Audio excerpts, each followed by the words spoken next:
sambil kita jelaskan nanti dan kita catat ni.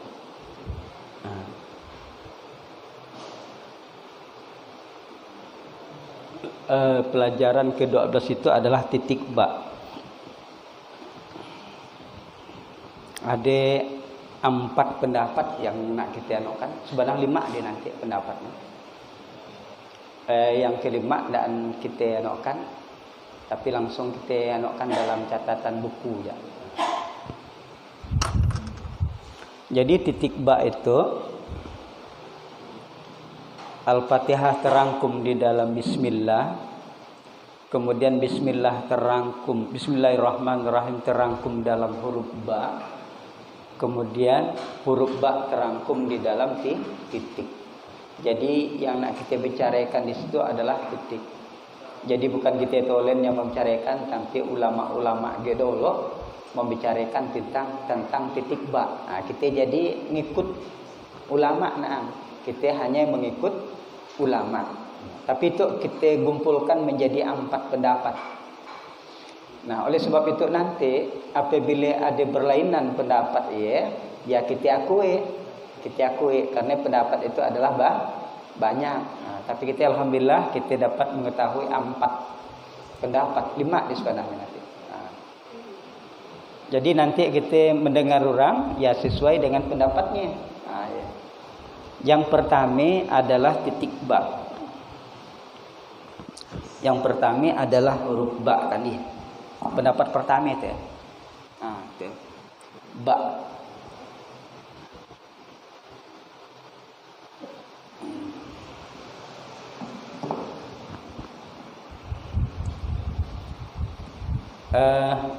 Ba itu mulai-mulai kan ndak ada titik kosong.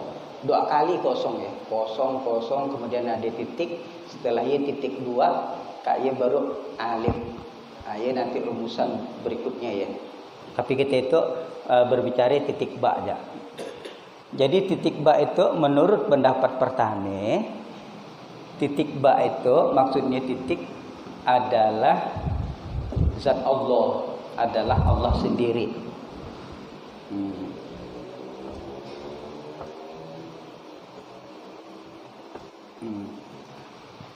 Titik itu disimbolkan dengan zat Allah. Zat Allah. Kemudian karena Allah masih sendirian, tidak ada huruf-huruf sebelum dia, tidak ada huruf, maka Allah ingin menciptakan makhluknya. Lalu makhluk yang pertama ia ciptakan biasa disebut dengan Nur Muhammad. Nah, Nur Muhammad itu disimbolkan sebagai alif. Nah, kemudian huruf-huruf berikutnya itu disimbolkan sebagai manusia, binatang, tumbuh-tumbuhan, malaikat, jin, dan alam seluruhnya, surga, neraka, dan sebagainya. Nah, jadi ibaratnya dari titik itu maka terbentuklah menjadi satu huruf, menjadi huruf alif. Nyet. Jadilah alif. Alif itu berasal dari titik. Alif adalah zat Allah, sedangkan bukan. Titik adalah zat Allah, sedangkan alif adalah Nur Muhammad. Jadi dari alif itulah Allah bentuk menjadi huruf-huruf selain dari huruf alif. Misalnya jadi huruf ba, huruf ta, huruf sa, huruf jim, ha, kha, dal sampai seterusnya. Dia berasal dari huruf alif. Bagaimana cara buatnya? Ya senang. Coba kita perhatikan teh. Mun kita perhatikan teh itu alif tuh ya bisa dibentuk oleh untuk kan gitu. Dibajang jadikan huruf ba bisa. Dijadikan huruf tak bisa jadikan huruf kaf. Kan ya lambut teh. Lambut masih berupa nur, lambut. Gaya juga misalnya kaf. Mun kita bajang ya jadi alif, itu jadi alif, ba. Bajang ya jadi alif. Pokoknya dibajang pokoknya. Jadi alif. Jadi dapat kita simpulkan titik itu adalah ibaratnya zat Allah. Dari titik maka muncul alif yaitu Nur Muhammad. Dari Nur Muhammad itulah nanti Allah munculkan seluruh alam semesta sehingga bisa menjadi ba, ta, sa sampai seterusnya. Jadi menurut pendapat pertama ya, menurut pendapat pertama. Jadi Nur Muhammad itu adalah sumber dari huruf-huruf selain dari huruf alif. Jadi di situ. Jadi apa yang diomongkan terekam di dalam huruf ba. Itu menurut pendapat pertama. Oke, sekarang menurut pendapat yang kedua. Itu aja.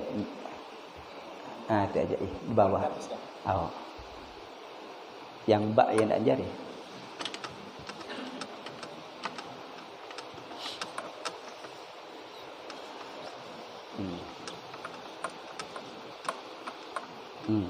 Pendapat yang kedua itu titik ba. Pendapat yang kedua titik ba itu disimbolkan bahwa ia adalah Nur Muhammad. Nur Muhammad.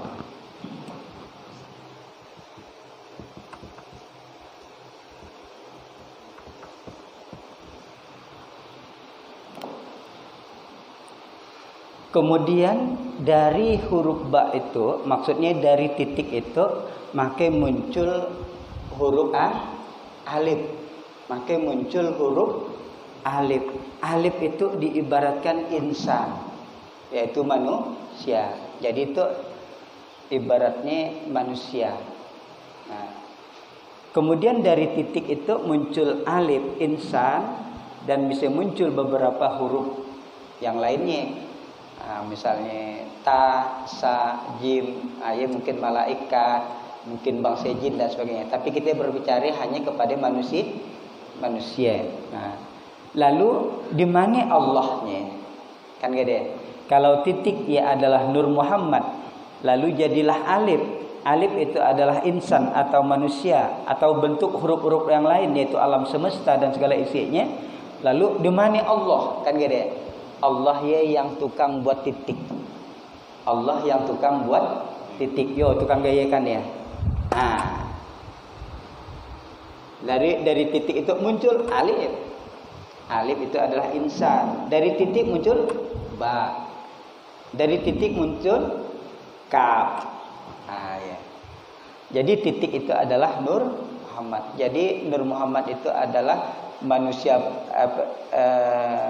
makhluk pertama. Dari makhluk pertama itulah akan muncul makhluk-makhluk berikutnya. Nah, ya dia anaknya menurut pendapat yang kedua. Sekarang pendapat yang ketiga.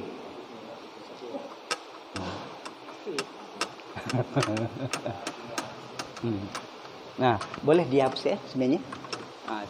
Kita ngambil bismillah nah. Dah, sip. Pendapat yang ketiga itu titik ba. Berkaitan dengan bismillahirrahmanirrahim. Bismillah, ba, sin, mim, alif, lam, lam, ha. Berkaitan dengan bismillah. Nah, menurut pendapat ketiga itu titik ba itu, titik itu adalah simbolnya Nur Muhammad. Nur Muhammad. Sebenarnya tulisan bismillah itu kan ya sebenarnya ba, alif, sin kan dia Pak I. Kan ba, alif dia kan daang. Sin, mim.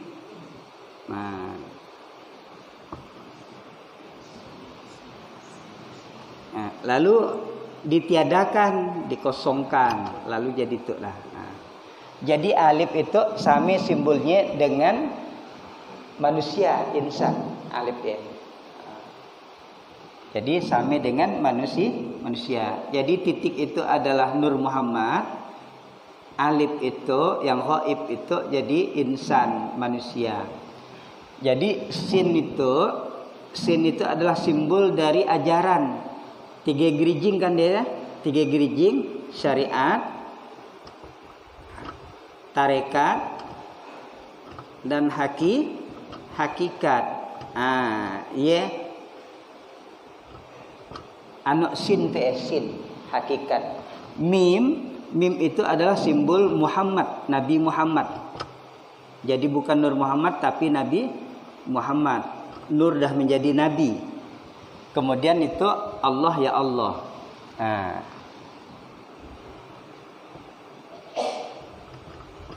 Itu insan, manusia.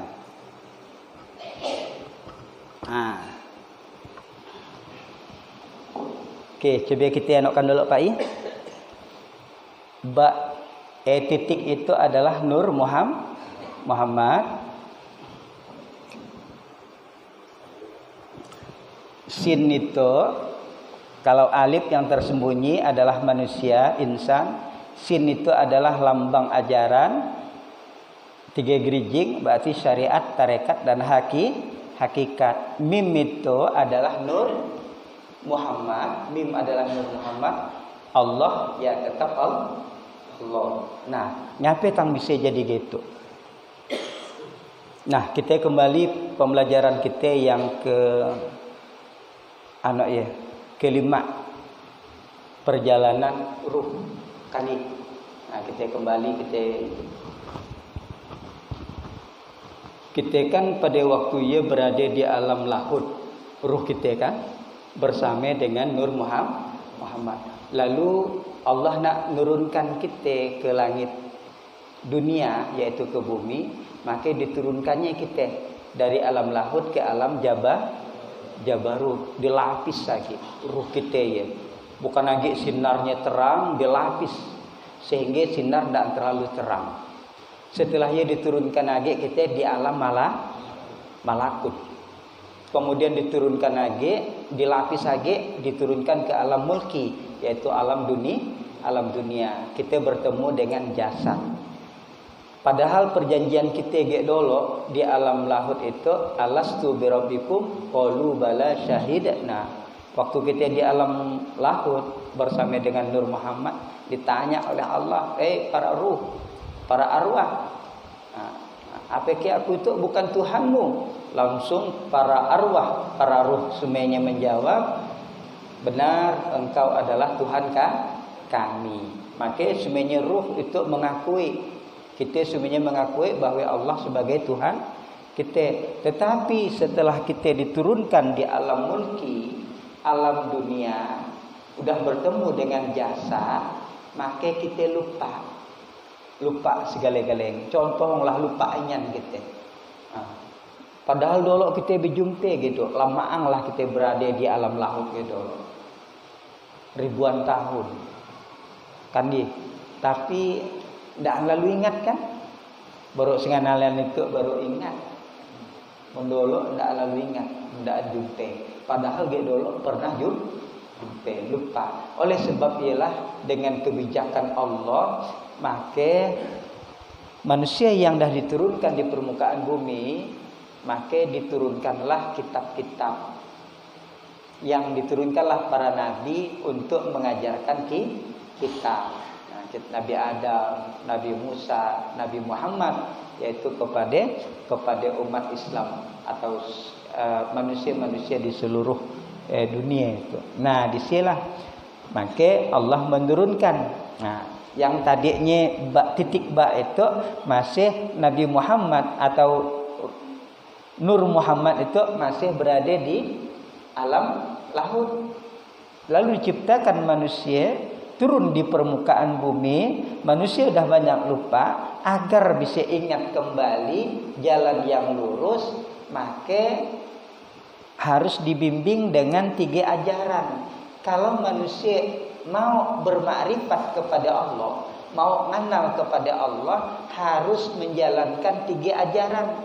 Salah satu yang ada di dalam agama, yaitu syariat, tarekat, dan hakikat. Nah, itu syariat, tarekat, dan hakikat. Untuk sampai kepada syariat, tarekat, hakikat, agar bisa sampai kepada Allah, harus dibimbing mim, dibimbing huruf mim, yaitu Muhammad. Jadi Muhammad sekarang diturunkan lagi, ndak lagi berupa nur, kayak deh. Nah, itu kan masih berupa nur kan. Lalu untuk membimbing manusia ke ajaran syariat, tarekat, dan hakikat, harus dibimbing oleh Nabi Muhammad agar bisa sampai kepada Allah, agar bisa sampai kepada Allah. Mun dhisik bimbingan Muhammad ndak bisa gitu. Ada yang sasat, ndak tahu gimana jalankan syariat, tarekat, dan hakikat. Jadi tidak sampai ke makrifat. Jadi mim itu adalah munculnya Nur Muhammad kembali ke alam dunia atau muncul. Makalah dia termasuk rasul yang terakhir, ajarannya ya permanen sampai hari kemudian. Berapa lama hari kemudian, berapa lama dia jualah, agamanya tetap tidak pernah padam. Ya. Jadi situ anaknya. Itu menurut pendapat yang pendapat yang keempat. Pendapat yang keempat itu pertanyaan Raden Said Sunan Kalijaga kepada Sunan Bonang. Waktu dia nak minta ajarkan, kata Sunan Bonang, kau nak belajar apa? Apa kata Sunan Kalijaga? Aku nak belajar titik ba. Nak belajar titik ba. Awaklah ben kau mau, syaratnya kau tungguin tungkatku tu. Kan ya di tepi sungai dia yai. Tancapkannya tungkat oleh Sunan Bonang. Maka tunggu sampai aku datang kembali. Tungguinlah. Dalam informasi ada yang madahkan bulanannya, tapi ada yang madahkan 3 tahun. Dia nunggu tungkat. Bahasa Sunan Bonang kelupaan dengan tungkatnya. Dilupakan oleh Allah. Padahal kan ya tungkat, mana tungkatku, mana kita nak bertungkat akhirnya sunggopoh lah dia pagi. Age udah teringat dia. Kurang lebih 3 tahun katanya kan. Ada yang madahkan 3 bulan. Lalu dicari-cari dah jadi hutan. Akhirnya ditabas tidak mungkin. Akhirnya pakai bakar aja. Begitu dah ngarik kan, tapi kan dibakar kawannya kan. Mati. Tapi dia pasrah dengan Tuhan, bakar, akhirnya tinggal lagi tunggul-tunggulnya. Nampaklah tungkat dengan ndaan lalu terbakar. Kemudian dibangunkan, ndaan bangun. Ternyata dia dibangunkan dengan azan dan qomat. Allahu Akbar, Allahu Akbar, sampai seterusnya. Kanan, kemudian qomat kerek. Macam ibarat bayi yang baru keluar dari rahimnya orang tuanya. Jadi di setelah barulah dia diajarkan titik ba. Jadi titik ba menurut ia adalah pensucian hati. Jadi titik ba itu dapat diibaratkan adalah kolbun, hati. Belajar titik ba berarti belajar membersihkan hati yang kotornya tadi. Bagaimana caranya? Ya banyak, dengan taholli, tahalli, dan tajalli.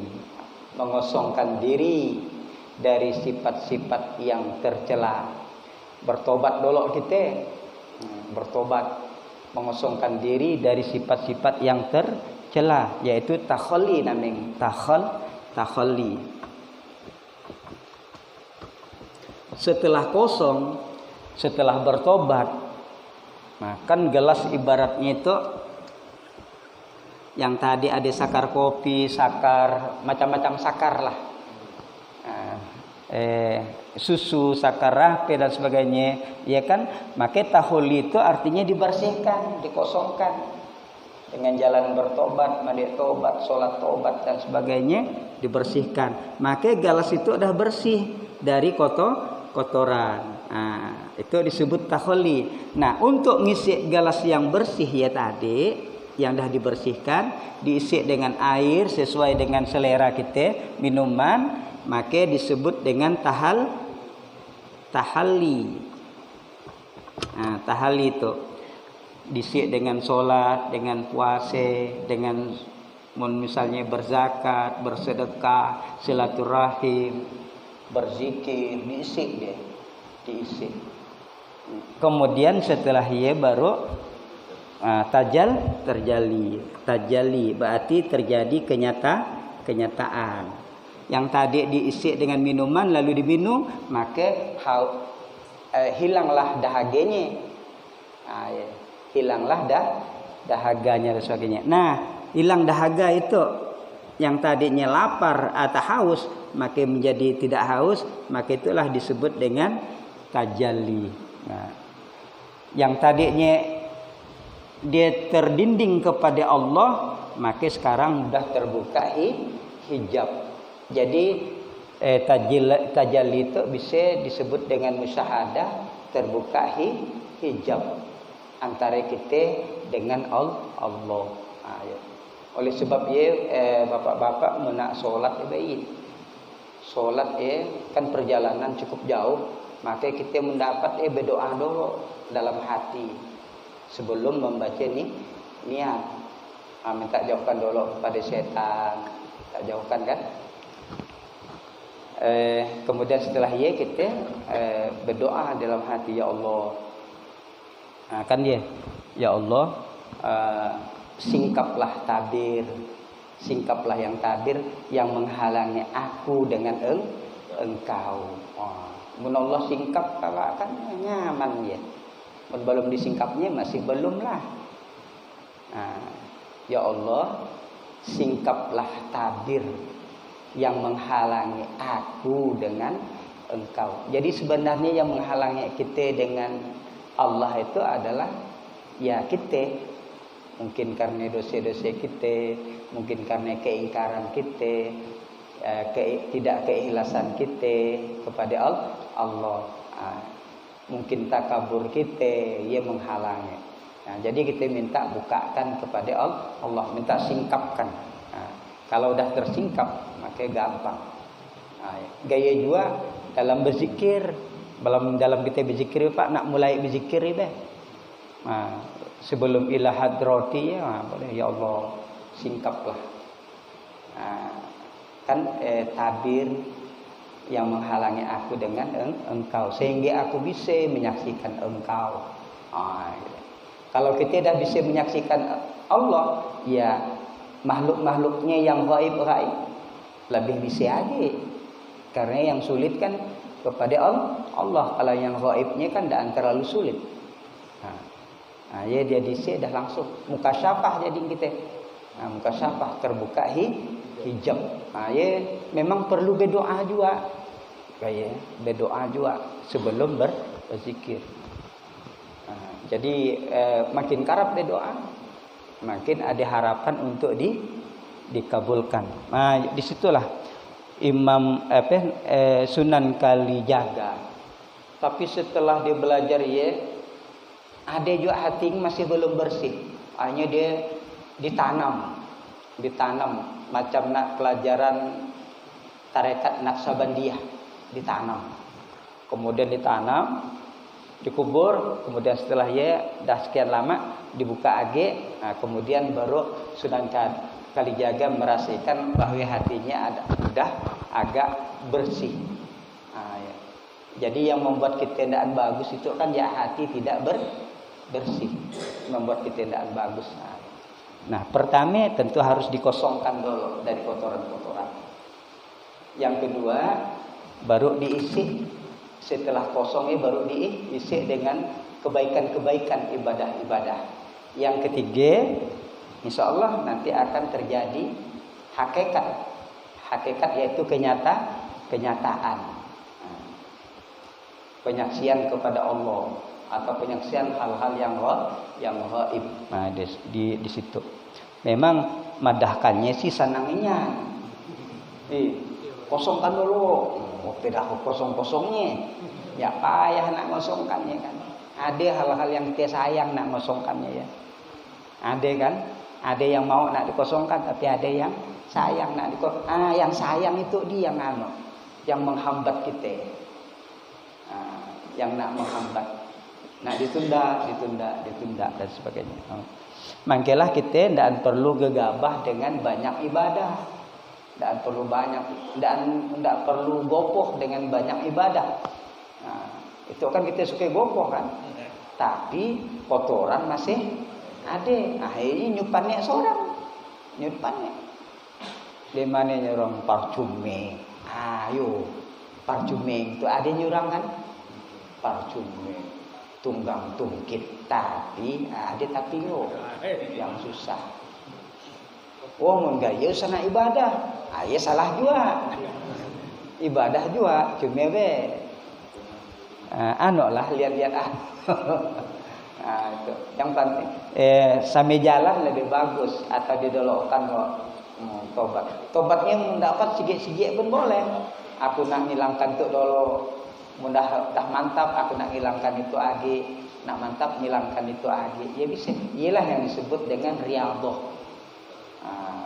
mujahadah, berjuang, latihan untuk menghilangkan yang. Karena yang paling sulit bagi kita itu menghilangkan, bukan mengisi. Mengisi gampang. Gaya kita dah dapat ilmu, dah bisa diisikkan. Solat hajat dah bisa diisikkan. Puasa dah bisa diisikkan. Tapi nak menghilangkan yang kotor itu yang sulit. Tapi tetap bisa gitu, kalau ada kemauan dan kehendak dari Allah. Nah, jadi di situ menurut pendapat yang keempat itu titik ba itu adalah kolbun. Nah, hati. Nah, sekarang kita simpulkan keseluruhan kecuali nomor 5.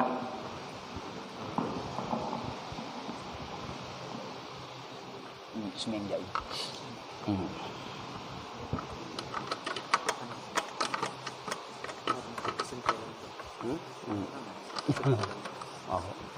ada.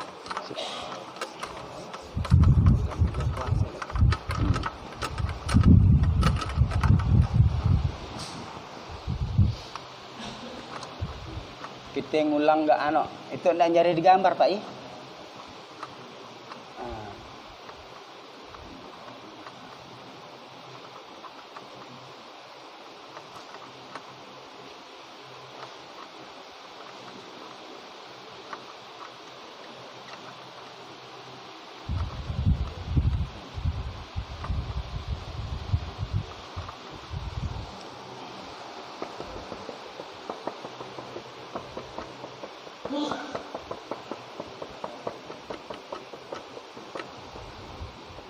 Nah,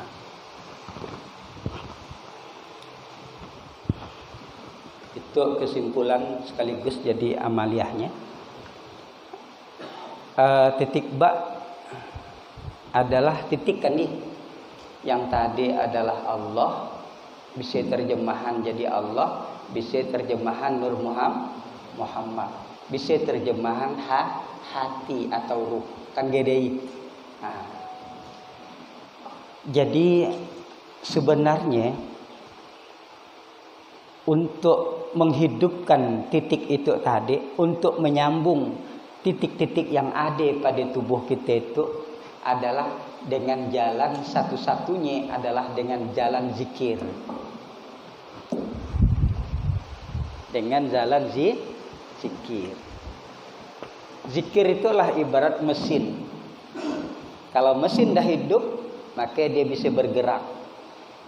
Mesin hidup, maka dia bisa mengeluarkan sesuatu yang baik-baik atau membahasa kita jadi produk atau produk. Nah, di sini. Jadi mungkin kita tadi hanya belajar titik bak tolen, ya anggan pengetahuan tolen. Kan gede. Oh itu. Nah, tapi untuk nyambung titik ya tadi, titik nur, titik zat Allah, titik nur Muhammad, titik hati kita, kan hati tadi ya sebenarnya satu anu sebenarnya. Satu kata ya. Nah, semuanya ada di dalam tubuh kita. Nah, untuk nyambungnya adalah dengan jalan zikir. Nang seperti kita anak yang 7 latifah ya. Jadi titik itu sebenarnya ada 7. Nah, itu pusat termasuk titik juga. Itu adalah singgasananya Nur Muhammad. Kemudian latifatul qalbi, ruh, sir, khofi, akhfa, natikoh, kulu jasad, seluruh titik. Nah, jadi apabila kita berzikir berarti nyambung titik, nyambung Pak. La ilaha illallah, la ilaha illallah. Kita lewati sumeng titik, malah kita sambung titik-titik sumengnya. Nah, itu ya titik deh. Kemudian belah kanan lagi, la ilaha illallah, la ilaha illallah, la ilaha illallah, sampai seterusnya sambung, penyambung. Nah, apabila itu nanti tersambung, cuma kita tidak tahu bila tersambungnya. Tidak tahu kita bila tersambungnya.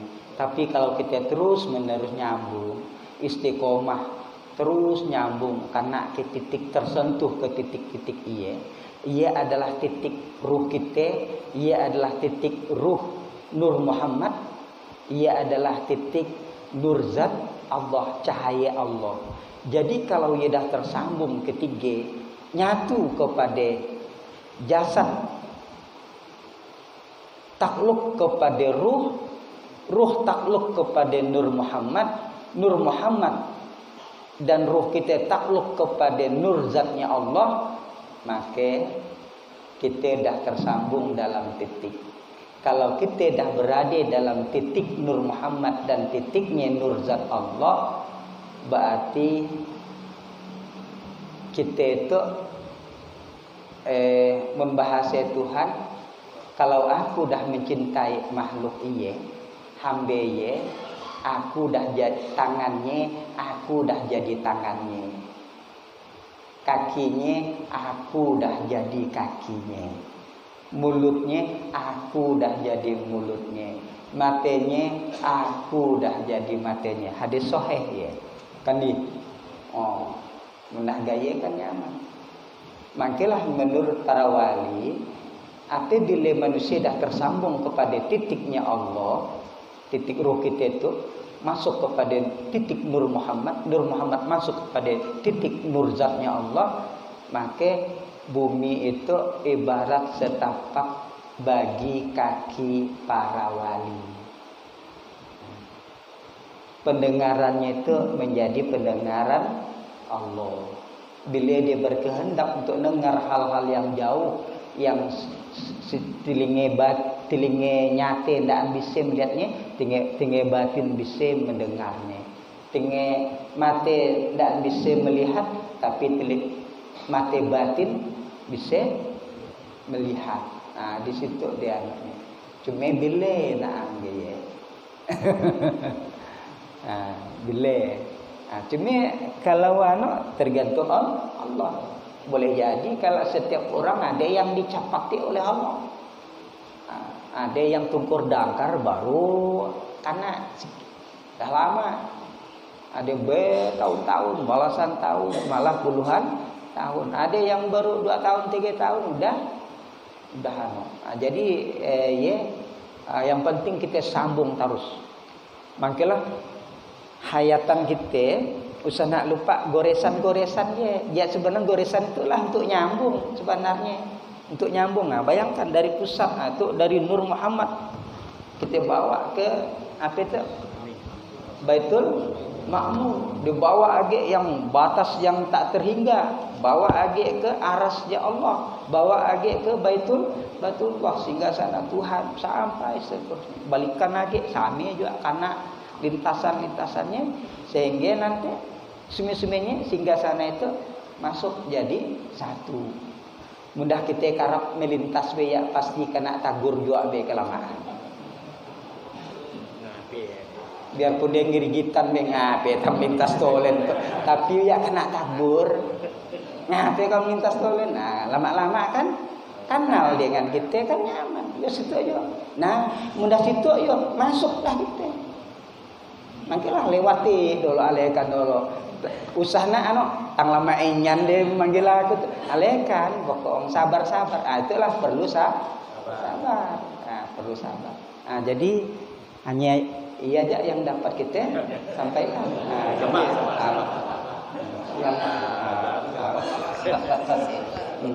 Nah, saya akhiri sabar untuk bertanya. Assalamualaikum warahmatullahi wabarakatuh.